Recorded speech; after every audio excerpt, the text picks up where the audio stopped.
Uh,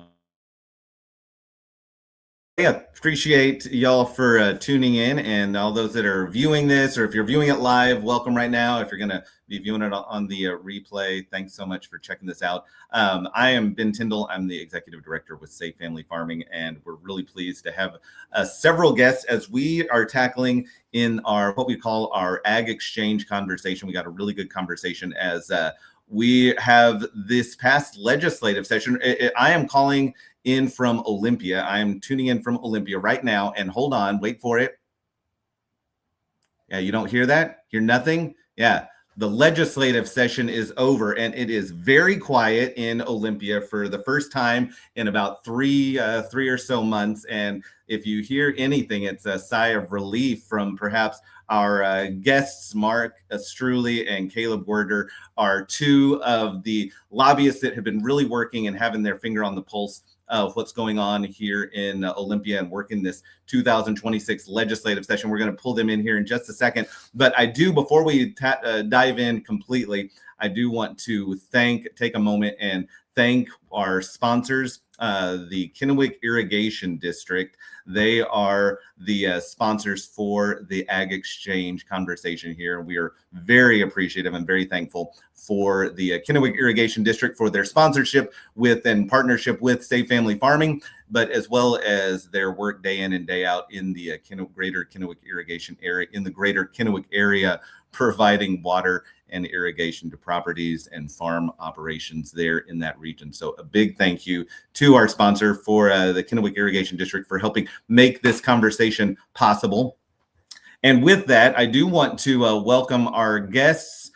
Caleb Gwerder, he is the Governmental Affairs Director with the Washington Farm Bureau, and Mark Streuli is an agricultural lobbyist and a principal over at Streuli Public Affairs. Guys, thank you both for jumping on board and being a part of this conversation. Really appreciate it.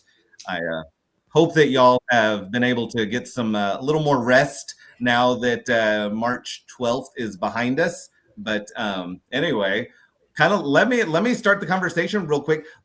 Let's dive in. We've given ourselves about an hour for this conversation that, probably will, people will be doing autopsies for weeks and months to come.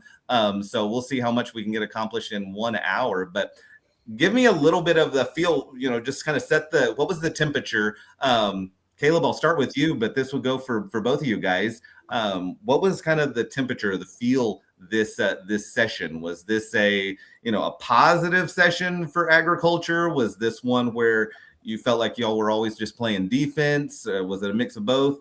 Kind of give us the feel. Absolutely. Thanks for having us on, Ben. Really appreciate taking the time and helping provide this. Just another sliver of knowledge. We get it from everywhere. It doesn't matter what media you're consuming, but happy to be here. This session, I'm really going to say I've been doing this for a few years now. I've been a part of Farm Bureau for 6+. I think I like budget deficits. Agriculture usually comes out okay on the other side of budget deficits. Unfortunately, that also means both bad and good bills die. And like any session, we started really fast. You try to get a grasp of all the good and bad ideas coming down the pike. And sure enough, most of those died pretty early on, especially once we hit House of Origin cutoff. We knew what was going to happen the last two and a half weeks of session, and everything slowed down. Yeah, good. Mark, how about you? What was your perspective? Well, yeah, I would totally agree. And by the way, thanks, Ben. Appreciate Safe Family Farming, and always appreciate the partnership and what you guys bring to it. I would totally agree with Caleb. I kind of call it the double barrel shotgun effect. One big old barrel of fear, and then there were a few good things too. So one barrel of a little bit of excitement, maybe some things that we hadn't necessarily expected that did come out in the end. We can get into that, but super stressful session. One thing that I really appreciated was what the ag unity this session, that so many different commodities, and so there's different lobbyists, and we all hung together, and we needed to. So that was great. That is good. That's really good. Well, what was I'm curious for those that may not have, we have a lot of agriculture, a lot of farmers that really their focus, and you guys know it as well, their focus is to grow their crop or feed their animals, keeping a finger on the pulse and kind of the day in, day out of what's going on in Olympia really isn't, what they're doing. They're expecting you guys, they're expecting us to kind of help do that. What is the feel within the legislature around agriculture? It is agriculture. Do we have, some legislators, gals and guys that are, is agriculture respected? Does it have a good seat at the table, do you feel? Or, a lot of times we can hear about the bad bills that are coming or kind of looming over agriculture, and it can feel like, I guess Olympia just is out of touch and hates us. I don't know if that necessarily is the case, but sometimes that can be the perspective. What is the feel from your perspective, of course, but what is the feel within Olympia around agriculture? Well, what I can say is, my grandparents grew up on a farm, Ben. My parents grew up on a farm, and so did I. But less and less generations have grown up on farms. Both Caleb and I did. We were fortunate to have that. But I've spent my entire working career here in Moon. My kids did not grow up on a farm. You can see that in the legislature. People are more and more disconnected of where their food comes from and what it really takes to produce food and local food. And so it really behooves us to continue to want to educate folks. I think they're interested, but politically, that doesn't always obviously transfer to why they need to stand up for agriculture. So it can be pretty frustrating. I think you see the folks from the east side almost all get it. They're living it and breathing it over on that side of the state. And I will say more and more this session, we can get into that. We have some folks on the west side, and I'm not drawing a party distinction. Our House Chair of the Ag Committee, Christine Reeves, Mike Chapman, the Chair in the Senate, solid folks, and there are others. Adam Birnbaum. You want to talk about Addison Richards. These are folks that brought key votes at times for agriculture, both against bad bills as well as pushing good bills for agriculture. But not to go on and on about that right now, but I would say we have to continue to keep food at the forefront, because that's what our guys do. Yeah, no, that's good. I would agree with that. I mean, I think over the last few years, when that House Chair, Senate Chair transition happened, relationships are continuing to improve with those chairs of the ag committees. Representative Reeves has gone out of her way to be a significant help to agriculture this year. Some of it has been through the food security lens, which we are fully supportive of. But going back to your question, Ben, our farmers just want to stay farming. And ultimately, that kind of comes down to understanding business basics and what we see in the different caucuses at the legislature. There was one House leader at one point during a conversation this year tried to familiarize himself with agriculture and empathize a little bit, saying that the pressures he was receiving from the governor on the budget was similar to the pressures that farmers as business people face every day. And it's a simple yet somewhat gross example of how there is a disconnect of the basic business that happens across the state of Washington. Particularly one of the last business owners that I'm aware of, and I could be wrong on this, was Senator Mark Mullet. He was one of the only business owners in the Democratic caucus. And now I believe there isn't a business owner in that caucus in the Senate currently. Yeah. Well, I do want to kind of dive into a couple specifics and some of the legislation that was on y'all's radar. Before I do, and I maybe should have said this a minute ago, we have a handful of people that are tuned in and watching this. I do want to say, if any of those that are viewing, if you have questions for Caleb or Mark as we're chatting and having this conversation, feel free to type those into whatever platform you're watching this from. So if you're watching this from YouTube or Facebook, just type it in the comments. We have Dylan Honcoop, our communications director, who will be watching the chats and things like that, and we'll be able to pop those on. But if you do have any questions for either of these guys, please don't hesitate to take a second and type that in, and we'll try and get to them as we go.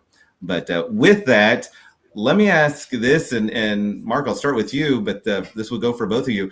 What were kind of the going into session? What were the kind of bills on your radar? What was, or maybe the issue, as you were kind of walking into this? I know a couple months ago, before we went into session, we had Ben Buckholtz and Scott Dilley kind of giving us a pre-session, hey, here's what we think, and kind of, looking into their crystal ball.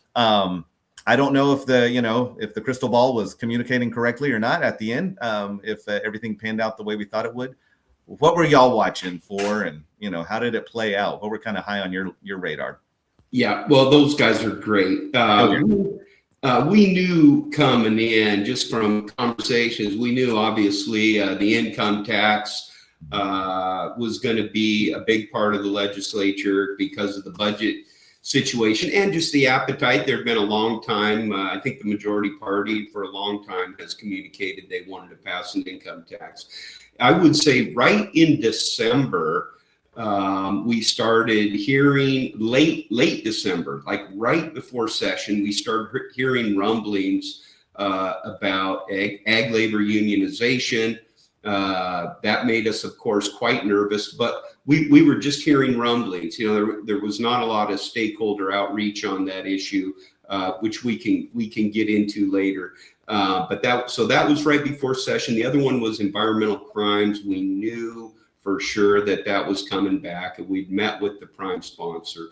And the challenge for us in that kind of legislation was these things aren't amendable, right? They just were not fixable in the eyes of a rancher or a farmer. So those are the kind of things we knew were coming for sure. I mean, we're honestly, at least I go in, I know we're going to have to play defense. That's without question. Now, as it turned out in the end, we were able to play just a little bit of offense this year, and I'm probably getting ahead of the questions, but going in, we were nervous. We knew it was a short session, and frankly, they try to pack as much in the short as they do in the long, only you just don't have as much time, So do you feel like, was there anything you felt like, with some of those that, we knew income tax, you knew about environmental crimes, you were aware of some of the unionization, possibilities that were thrown out there. Was there anything you felt like you had to kind of pivot, or, wasn't expecting that particular strategy, or, coming in from that direction? Yeah, I mean, I guess I would just say, I don't know what other folks thought necessarily about the unionization, but after being promised the session before, because if everybody remembers, they unionized cannabis workers, and ag was told, this isn't about agriculture, for sure, we're not coming back. And boom, there it was. So I can't say I was surprised, but really disappointed. It doesn't really create an environment where you feel like you can really work with folks. I think some of the surprises this year that turned out for us, I think we came in high on our list was getting lubricants out from coverage underneath the Climate Commitment Act. We knew something like that would be a huge lift, and the chances would be pretty rare. And in the end, we were able to get that across the finish line. And, people, Mark Schessler, Tom Dent, but in the end, even, Democrats as well supported that, or it wouldn't have crossed the finish line. And that is huge for farmers to have that exempt. You're running a combine, or that some of those big tractors, you're buying your oil a couple barrels at a time. So that's what we're talking about: oil, hydraulic fluid, all that. So, it puts a little salve on the wound of the other things. Yeah, no, that is good. That is good. Caleb, how about you? What were you and Farm Bureau? What were y'all kind of tracking and such? I'm sure some of the same things, but maybe a different angle. Yeah, some of the same things, and I mean, it doesn't matter what the topic is. We're always nervous because we don't know. We're always nervous on bad ideas because you never know going into the session how much traction something's going to get. It may survive through committees or one chamber and sail through, and then all of a sudden you have less recourse to work in the opposite chamber or during floor sessions to apply amendments or get a striker going or something like that. So we're always expecting for it to be harder than it needs to be most of the time. But nonetheless, we do our best to prevail on behalf of agriculture. But a couple other bills we were tracking, working with Representative Reeves last summer through the interim. She had made it to several farm tours, not only from Washington Farm Bureau perspective, but across other commodity groups as well, and got several food security bills together and drafted that were dropped in December sometime ahead of session. So we knew what to expect there. We knew what, who, and how to work with some of those food bank, nonprofit type associations to help open up some of the channels where farmers can get more of their product into the food supply chain, even if it's not that first selected premium product or if it's overproduced, et cetera, and help on the food security side of things, getting food in front of people. And then also one thing that Farm Bureau was championed was what we called the Washington Farm Bill, which is a total oversimplification of what someone might think of the federal Farm Bill, but it is a relief package, and it has several elements in it providing direct relief, putting money straight back into the pockets of farmers across the state, across several topics. Ultimately, it got a hearing very late in session, and it was in front of an unexpected committee, in front of the House Consumer Protection and Business Committee, which isn't a bad thing because it helps agriculture open up the lens and the audience who we're trying to communicate with. But it did receive a hearing, and we're planning on further interim conversations, not only Farm Bureau, but several other ag associations, and working with that sponsor to help refine it and get it prepared for next year on a new budget cycle if that is hopefully better. Good. No, and I would like to kind of talk about that bill in a minute. One, are there so that I know that as we were going into session, there were a couple of bills that we were looking at. The environmental crimes bill, the unionization. There were a handful of kind of unionization bills, and like you mentioned, Mark. Safe Family Farming, we've really tried to kind of not take so much a strong position on unionization in itself. It was more, we want to see farm workers protected. There was this question around card check, and is that able to be corrupted or coerced and so forth like that. And so just the farm worker protection side was really something we're very concerned about.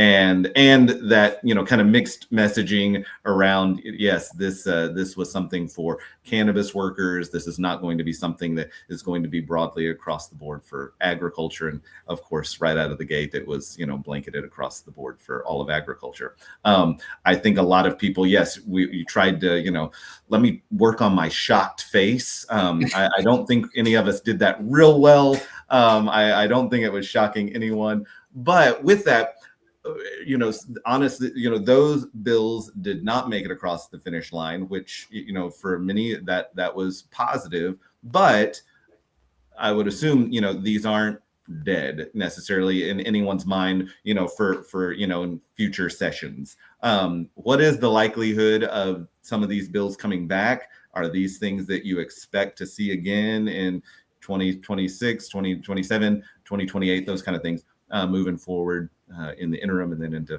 future sessions? Are these things that we should continue watching? Oh yeah, absolutely. And thanks for stating it that way, Ben, because we weren't arguing on principle. We weren't opposing unions on principle. What we were saying is, when you're dealing with perishable food, the leverage, it just doesn't. It's just completely unfair. Right. And the second point, nobody clearly articulated to us. So what exactly was the problem? Who brought it? Because people would say, well, agriculture, you can't just say no. You have to come with a solution. And I'd say, tell me the problem, And I heard comments like this one that knocked me over. Well, we want those farm workers to have pensions. Pensions? My farmers don't have pensions, And so there's just a complete, I think, misunderstanding of how this works out in the end. And again, I think we talked about it earlier, right before the show. I just came back from Eastern Washington on a 3-4 day tour, meeting with various clients, setting aside water concerns. There's land is just going to sit fallow because you know what? It's not penciling anymore. It's not penciling. And, I've said before, and, when I was a kid, the adults bemoaned the dependence on foreign oil. And I will say, man, in my generation, we think that's problematic. You wait till foreign food. And because it's just not penciling for these guys. And when it doesn't pencil, it doesn't pencil. Yeah, you can have a big year, and sure, you can withstand 1 year, 2 year. But some of these guys are looking at 4 years of losses and not able to produce any kind of profit. It's not sustainable. And, I really want to give kudos to Derek Sanderson and the Department of Ag. Early in the session, Mike Chapman held a work session, and the director came forward and talked about the state of agriculture. And I'm glad they did that early, because that really sort of set the stage for us to say, yes, the Department of Agriculture has done the research. They have economists, and this is what they're finding. This is not a cyclical issue. This is a structural issue. We are losing, I know you guys go over the numbers, but it's also true. We're losing 2 farms a day. It continues. And those numbers were used a lot during the session. My fear, I know people that are in agriculture, they know it's true. I worry that it doesn't resonate necessarily with legislators, but it was, it's a big deal. And then they came out later with a report during session, an ag viability report, which tells the story. So it is really tough times, and friends, it's all real. This isn't just us saying, this isn't Chicken Little saying the sky is falling. It's all real. So yeah. Well, Caleb, let me ask you this question, kind of along some of those bills that did die, but the likelihood of them coming back is fairly strong, and some of those, the unionization or environmental crimes, those are high on the list, but there are a number that you guys were tracking.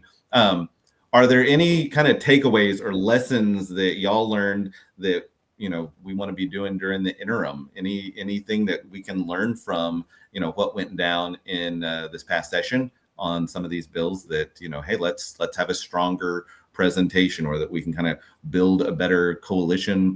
Anyway, I'll let you answer the question. What can we be doing over the interim to really kind of set ourselves up to address these maybe better? I think some of these big bills really reflect the importance and engagement from all associations in the stakeholdering process. Thankfully, just to piggyback off unionization real quick, Senator Saldana, who's been a big proponent of the unionization, is retiring out of the legislature and moving on to her next endeavors.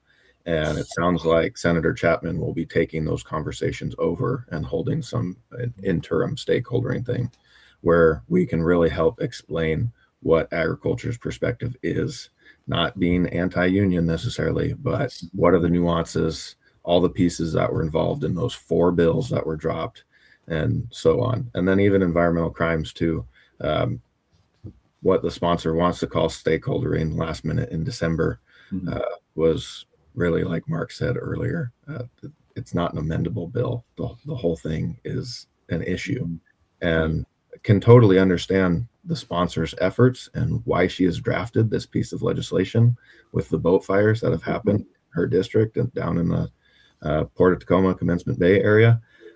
But the relationship that she has with the Attorney General's office and the momentum that the Attorney General's office is bringing to this issue, and the low bar of threshold that would then encompass nearly all, if not, or most, if not all, farm practices when it comes to your herbicides and pesticides, when it comes to your, hopefully, accidental discharges when it comes to some of the cattle operations, or just standard grazing practices if there's snow out in the field. It really raises some serious concerns. But the stakeholdering process is where agriculture can improve on those relationships with key legislators within the legislature. And then also, like Farm Bureau's role, we're trying to find farmers that are facing those specific issues and get them to the table as well. Again, Mark and I have a role to play, but it doesn't mean that we have every single fact or nuance in our back pocket. We do our best to communicate with our membership and our clients to make sure that we have the current information. But sometimes at the end of the day, we just have to find that farmer and let the farmer tell the story, because that's that resonates most with legislators in both chambers. Yes. In district, out of district, it doesn't matter. It's just elevating what those nuances are. And there's a couple in my back pocket from members that we'll be looking to bring forward hopefully next year as well. Some issues that have arisen that we didn't have time this year because it was too late with some agency communication, but it'll be something that needs to be addressed in the future because it is money that is leaving farmers' pockets. Yeah. That's good. That's good.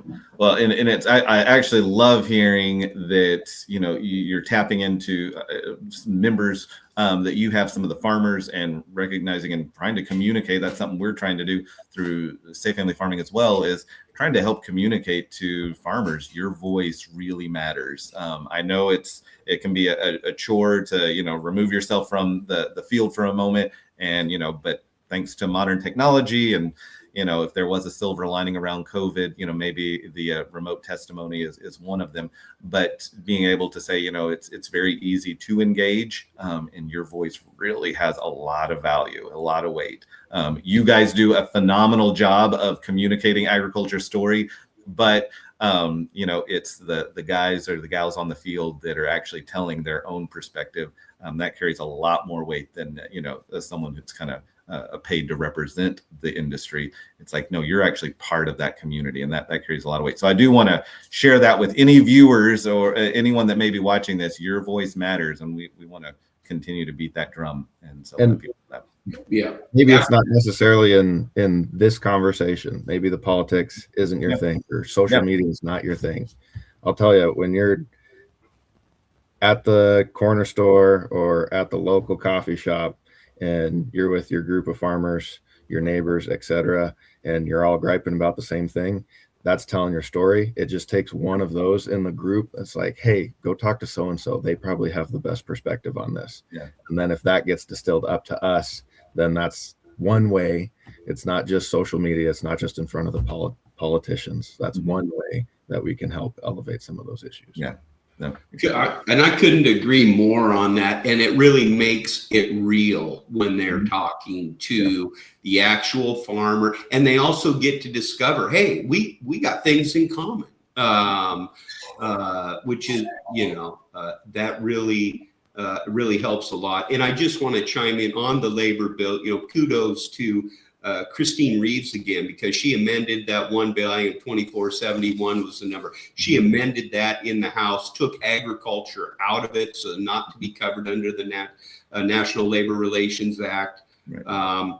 And so, you know, we definitely want to be supporting moderates like that. You know, it was just a really big deal that she helped out with that. No, you're absolutely right. No, that is powerful, and that seems like one of the lessons. Lessons may not be the right word, but one of the things that comes out of each of these sessions is you really do find out, okay, here's who I can work well with, and here's who are, you know, I don't want to necessarily say friends and enemies, but here's ones that are, like you're saying, are moderate. They're on, you know, they see all these different angles and they can see different sides, and there's someone we can work with, and that has a lot of value coming out of a session when you really do kind of build those relationships and get a better handle on here's who our friends are, here's who we can work with, here's who we can really, I hope, make agriculture stronger with, as opposed to in spite of. So that's great. Well, absolutely, Ben. And I will say in the Senate, Senator Deb Krishna Dawson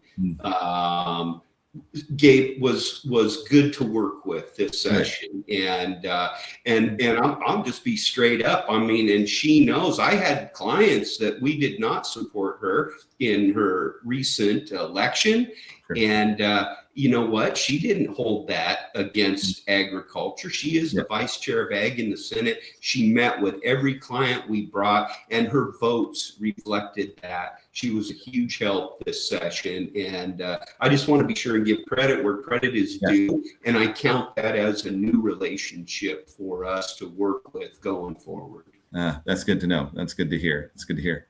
Well, you had mentioned it. I think, Mark, near the beginning. One of you mentioned, it's kind of helpful when it is a supplemental budget, and obviously the budget was a big talking point this year. Obviously, you talk about things like income tax or looking to kind of cover a large deficit. How did the budget? How did finances? How did potentially this what we're looking at, an income tax that may be in the court system for a while, but it appears to now be moving toward the courts. It's now law to some degree. What exactly does the financial side or the budget and taxes, how is that potentially going to impact agriculture? That's a bit of a broad question that I'm sure you're amazing at reading the future, but from your perspective right now, March 19th, 2026, what can farmers be looking at? Caleb, I'll start with you, but this would be a question for both of you guys. Yeah, budgets were interesting. And even with that income tax going through, it's not implemented until January 1 if it survives the court process, and then collections don't start until 29. And so what does this deficit actually look like? Likely ongoing, because the income tax isn't a silver bullet to solve it immediately. We have another 2-3 years if that starts to resolve any of it. And we've all heard in the media, is it a spending problem? Is it an income problem? Et cetera, et cetera. And agriculture would probably stand on the side of, yes, it's a spending problem. But ultimately, I see a deficit coming again next year. With some of the agency cuts that happened across the board, Fish and Wildlife, Department of Commerce, Department of Ecology, there were what could be referred to as small cuts. We're looking at the 2 to 5 million mark. It's a drop in the bucket for what needs to happen, essentially. And I'm not necessarily advocating to get rid of agency jobs or anything like that. It's just spending overall. What does it look like? What does it need to change into? But likely a deficit again next year. On the agricultural front within the budgets, we seem to have fared pretty well. There's specific things that stayed intact. Funding for Eastern Washington irrigation projects stayed intact. The riparian grant program stayed intact through State Conservation Commission. Those are all good things. As far as cuts, not aware of very large ones. I know there was at one point, and Mark might have more information on it than I do, but there were specific earmarks for some funding for West Side water and irrigation projects, which is super beneficial in the long run. Everybody thinks of irrigation more or less as being an Eastern Washington thing, but it is really a both sides of the Cascades issue. Some of those projects even included some tide gate funding as well, which we know there's existing problems, not only up in the Skagit area, but in other areas of the Puget Sound. And so seeing some of those monies develop is great to see as well. I believe Senator Schessler is one to credit there for working on some of those issues. No, that's good. That's good. Yeah, I mean, absolutely. Caleb nailed it. And I just want to highlight in our business. So over here, everything's kind of connected. So remember, we talked about environmental crimes. The number one proponent for environmental crimes is who? The chair of the capital budget. She can make or break any of those things at any moment that Caleb just talked about. So it's a nuance for sure. And I let her know in December, and when we were meeting with her, hey, I appreciate her work with Senator Schessler to provide for irrigation infrastructure. We had a good session in that regard in the capital budget last session, and this year, just like he said, over $20 million for irrigation infrastructure. some of those projects on the west side, really big deal, right? Tide gate money, it was just phenomenal. And money for conservation as well. In addition to that, I'll say this, like over $2 million for a plant services building for WSDA over in Prosser. In addition to that, like 4.6 million for what they call climate smart ag. And that's with CCA dollars. We don't like the source of the funding. We've never supported that, but the money's there. So it should, in our eyes, it should go to farmers. And you know, what are some of the kind of projects guys can get out of that? Everything from no-till drills to digesters to, if you want virtual fencing, things like that, or just even newer equipment if it can be better than old. So there's got to be a little bit of a climate connection there. But either way, that's $4.6 million for farmers. There was also another virtual fencing project. One's going to be on the west side. One's going to be on the east for $500,000. And I can't say enough. Senator Schuster has built a strong relationship with the chair of the capital budget. They work well together.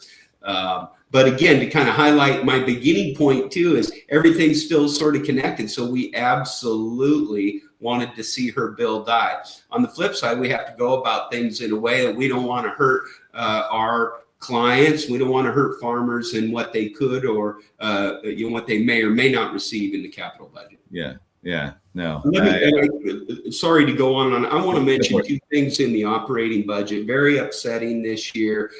There was like $350,000 that went to the Department of Fish and Wildlife to explore recreation opportunities with taking out the lower Snake River dams. We adamantly opposed that. Over 18 ag organizations signed a letter in opposition to that. In addition, another $300,000 to the Department of Commerce to continue to explore energy advancement and what that would be with the removal of those dams. So we adamantly oppose that. It's a waste of money. We think it's ridiculous.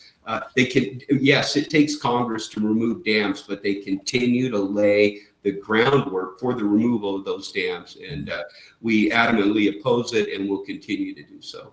Yeah, no, that makes sense. And I can appreciate that work there. Let me ask this. With regards to one, I actually really appreciate the comments of knowing and kind of seeing the behind the scenes, the nuances of, massaging those relationships, not just going in and saying, hey, I despise this bill and you burn a bridge. Oh, I need that bridge for other, anyway. Understanding that is very helpful. It's helpful for someone from my perspective who can be more of that communication advocate. I just want to go in and, hey, let's shine light on what's wrong and expose it and blah, blah, blah. You guys, you've got a seat at the table.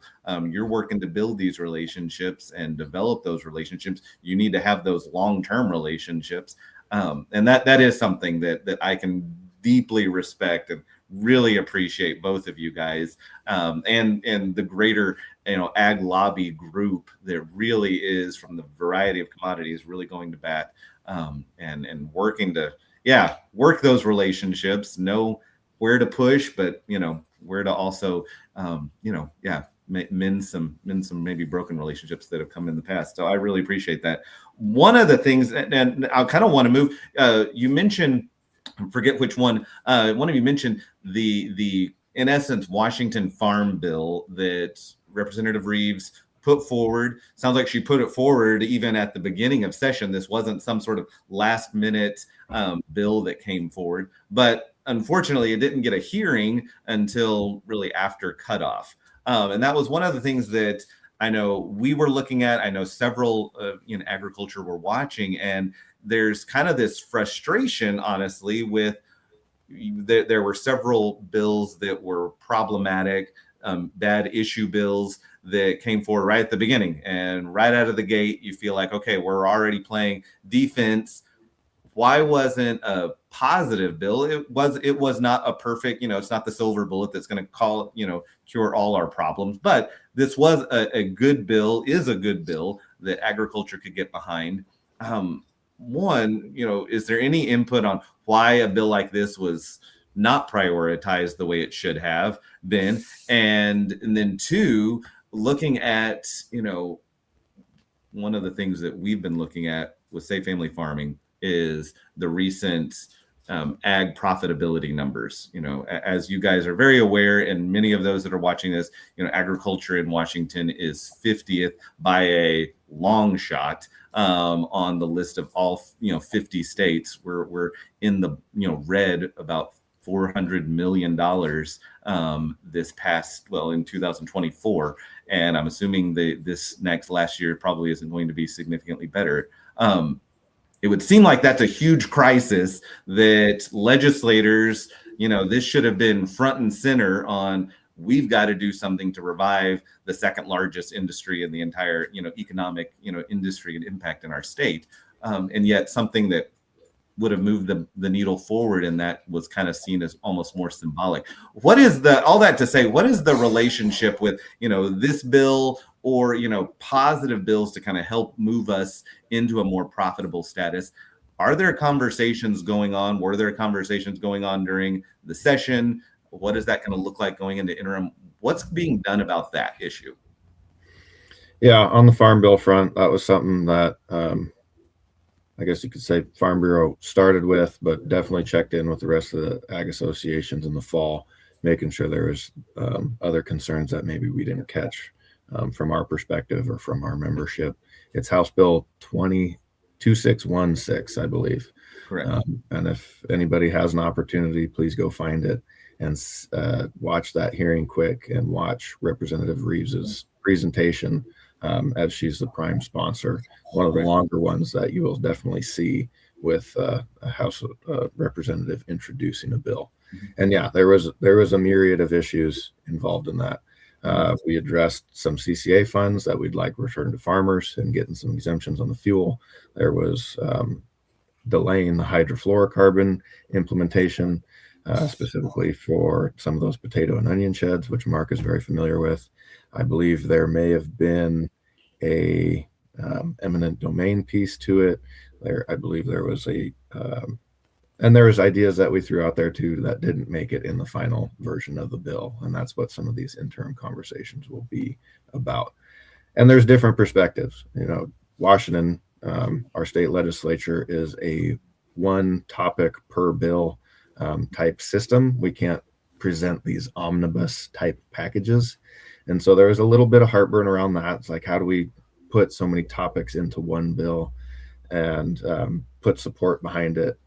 And then the other thing is, it comes down to the money. We're asking for more CCA exemptions, or the ones that we deserved from the get-go. That includes the lawsuit that Farm Bureau is still involved in, waiting on a decision from the state Supreme Court. But at the end of the day, the agency is going to see that as revenue taken out of their pocket. And in a budget deficit year, that's something that would be extremely hard to do. Same with the eminent domain piece. What's easiest versus what makes the most sense is another example of that. But that's what those interim conversations will be for. We can refine some of those ideas. Does it mean it's going to be in a solid one bill going forward again with all these different issues? Maybe some of the issues will be pulled out and be single topic bills. And that's one thing Representative Reeves has already mentioned. Again, as associations or as citizens, we can present our ideas, but they have to go through a process. They have to go through nonpartisan staff for the legality of it and how it's implemented. Then it has to go through the sponsor and or the caucus and other leadership, and they'll throw their own ideas in there. Mm-hmm. And so we presented this bill, and then all of a sudden, over 50 pages of it turned out to be about cannabis. That was something we were not expecting as ag associations, as an ag lobby. It's like, okay, where did this come from? But she has already mentioned that piece is going to be pulled out, and that will run under its own title, and we'll get back to the table with the rest of our topics. Yeah. Yeah. Yeah, I mean, I would just chime in. Really appreciate Farm Bureau's work on that. In addition, I mean, I can tell you wheat, cattle, potatoes, onions, tree fruit all came forward and put ideas into that bill. And she was great. I mean, she was working that all during the interim. I think to get to your question, Ben, like what happened? Because by the time it was heard, it was not going to, deadline had passed. And I would speculate, one, it's a huge lift in a short session. So this was the 60-day session. There were a lot of things at play. I just think, and to be able to educate that massive caucus, right? And to say, yeah, this is important for you to put your money and your time and all that into this. I just think too short a time period and more education to explain to those legislators, look, this state farm bill is really important if you want to save family farms in this state. And I know in that caucus, smaller family farms are I would speculate more of a priority, and they're the ones we're losing rapidly. And I think one of the biggest surprises to me of all our colleagues, and this came out in the unionization bill, was TILF united with agriculture. I can't think of a time. We've never been in opposition, but never really been united. But TILF came forward and spoke on behalf of agriculture, saying, "Please don't do this. This is going to hurt our farms." For those that don't know TILF, and that's really the smaller organic guys out there, we really appreciated them pulling the rope, with the rest of us. So that was certainly a welcome surprise. Nice. And Mark, to your point, it sounds like the work, this bill is probably going to be ongoing, and there's work going to be done during the interim moving into next session. We're assuming that this will be reintroduced. Obviously, we'll have a different number and the wording will be a little different, but we'll be following it up and hopefully re-seeing this again next session. Yeah. Okay. Kind of along that, let me ask this. We got, 10, 15 minutes left. What were some of the maybe lessons that you guys learned this session that you learned? We talked a little bit about, kind of fine tuning some of the relationships, or maybe learning, a little bit more on the relationships that you have with the legislators. Were there any lessons you learned, maybe in particular with working with the other commodity groups all coming together, the various commodity groups, commissions, associations, kind of coming? You mentioned partnering, TILF, the TILF Alliance coming in and really advocating and building that partnership. That's beautiful. So were there some lessons or kind of takeaways that you guys learned from this past session that you say, hey, I want to build on those or develop those further into the interim as we move into, future sessions? Mark, let me start with you. Well, I think it just highlighted again to me, you can fight ideas. You can go against ideas without going against people. And sometimes that is super important here in Olympia. I just want to highlight, man, we're against bad ideas. We're not against people.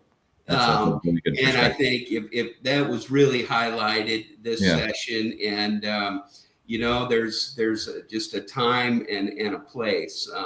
And also, I'll tell you, there are things, this was not on my radar at all. You never know what you're going to end up involved in here in Olympia. A lot of folks know I represent the cattlemen as a client. Been one of my first clients since the very beginning. Out of the blue, Chelsea sends me a 57-year member of the Washington Cattlemen's Association. He's advanced in years. He's got a 100-acre ranch in North Bend. He said, Mark, I'm not gonna be on this planet this much longer. I love my family, and I want to have a family burial ground on my property, but it's against the law. We've always been pro property rights, and frankly, the guy just captured our heart, and he had a bill, and we were able to push that through the session. And even though there were a lot of urban legislators that scratch their heads and we don't really get it, this doesn't. But in the end, that bill is it's sitting on the governor's desk right now, waiting for his signature. I only say that. And by the way, he came over personally. He testified in committee in the House. He testified in the Senate. That made all the difference in the world. There was just some lobbyist up there saying, we think this would be good for families, but he came, it made the difference. So I only tell you that story just to go, you never know. Every session is different. Right. Anyway, I could go on and on, but I'll stop. No, but that's a really good point. The ability to be flexible and to kind of, move. And you didn't know you were going to be advocating for a, family burial plot this session, but it was a win, and it made a difference to this family. And it's something that we can celebrate. So that's really it's a people business. Yeah. It really is. It's a people business, and it made a difference for his family, and it was a win for private property owners across this state. Yeah, no, that's what you want to do with your land. You should be allowed to, but it turned out good. Good. No, that's fantastic. Caleb, how about you? What were some of the takeaways or lessons that you guys learned? Relationships, interim relationships. It's just always, there's a subtle reminder there. It's like, all right, where did these ideas come from? Specific example being like the PFAS bill, the rodenticides bill, the paraquat bill. Those are all three based around kind of same tools that we use in agriculture to help keep our food supply safe and secure, and look forward to working on further relationship with Representative Parsley. Oftentimes we haven't been that far apart on issues. She is a vet. She is a veterinarian. She's very familiar working with animals, that sort of thing. Very smart, has a science background, all the qualifications. And how do we bring her more into our fold, meeting with some of our people, with some of the farmers across the state, to help ensure the relationship and the tools that we need to keep on the table. Yeah. That's fantastic. And I love that perspective of, high value for people, and separating the person from the idea or the issue. We can attack a bad idea. We want to oppose bad ideas, but we can work with, just about anybody if you come to the table in some form of good faith. So that's fantastic. That's really good to hear. Now, okay, so the session is over. Obviously, there are bills on the governor's desk waiting for his decision or his signature. But for all purposes, the interim is here. What can individuals watching this? What can we be doing what are some issues maybe that we should be keeping an eye on as we're working this interim, kind of keeping our finger on the pulse a little bit as far as we are able to? What should we be watching during the interim? Maybe what are some ways that we can be engaged? I say we as in, what can the farming community be engaging with? How can we be hopefully taking more of that offensive approach and, setting the framework for a real solid foundation for, next session, maybe building on some of the wins, some of the lessons learned, some of the key takeaways to really get us stronger in next session, 2027. Anyway, what can we be doing during the interim? What should we be watching, and how should we be really setting ourselves up for a strong next year? Pay attention to the ag associations you're involved with. If they're asking for stakeholder perspective, try to get to that table or try to recommend somebody for that table, because we're trying to get as much information as we can. Yeah, the interim seems long, but you guys know you're out in your fields, you're out tending cattle, you're busy. We all have lives. But to be involved in some of those precursor ideas before a bill is drafted, before we're in next session, try to get involved in those conversations with your associations and the relationships you have in district, out of district, it doesn't matter. But staying engaged is one of the most crucial things you can do. 2, just to plug, try to grab some of those conservation dollars that are out there.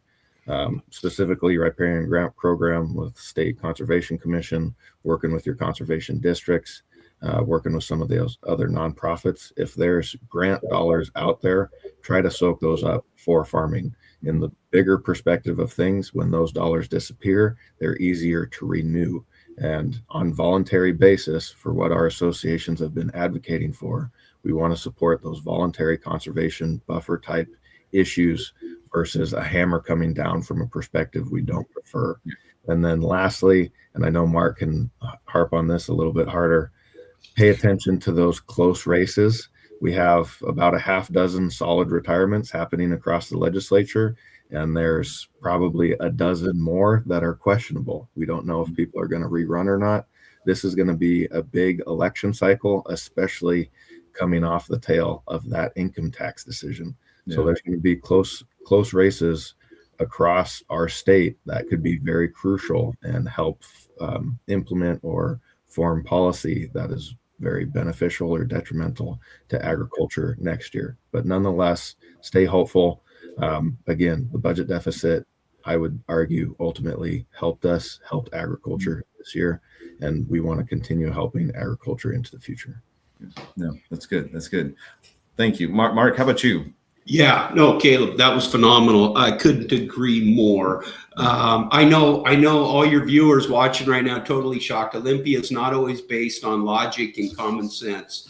It can be based on a whole lot of other things. Yeah. But I will say, I mean, the entire House of Representatives is up for re-election. About half the Senate, as Caleb alluded to, a lot of changes. Get involved where you can. Man, we are hungry for moderate candidates, and a seat here and a seat there, man, could really make a difference up in the Senate. And look at that in the Senate. I would, the 42nd district up there is going to be a hot race. We're looking for people that we can work with. And I encourage people, and I say all that, but we can't forget our friends either, man.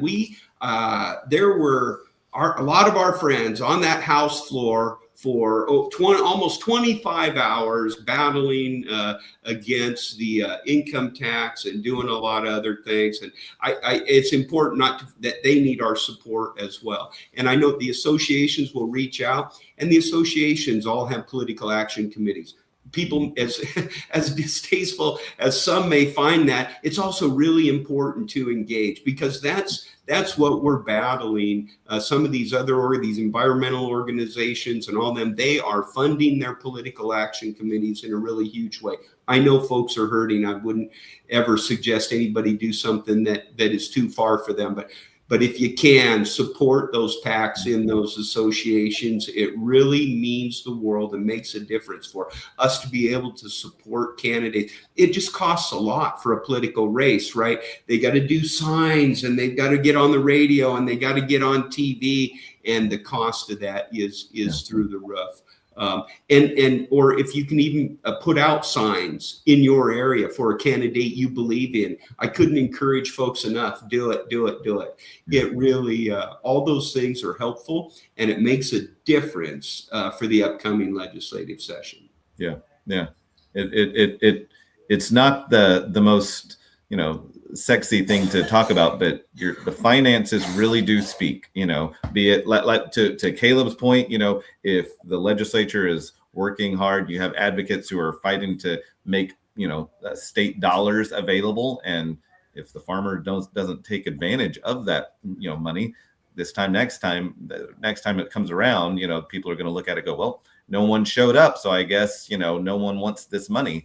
And that resource will be removed. Similarly, candidates and campaigns that needs the money. And so, yes, your presence and your voice has a great deal of power, but so does, like we're saying, so does your pocketbook. So, and we are the Farm Bureau, other ag organizations. We're on a buffer work group. If you folks remember, a few years ago here, they tried to do mandatory buffers. Would have been a massive loss of farmland.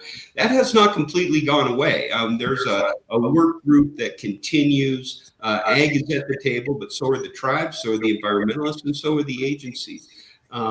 It's not going away, and we will likely reach out to actual farmers. I know at the end of the month, the Ag Caucus in that group is meeting with the Tribal Caucus in that group.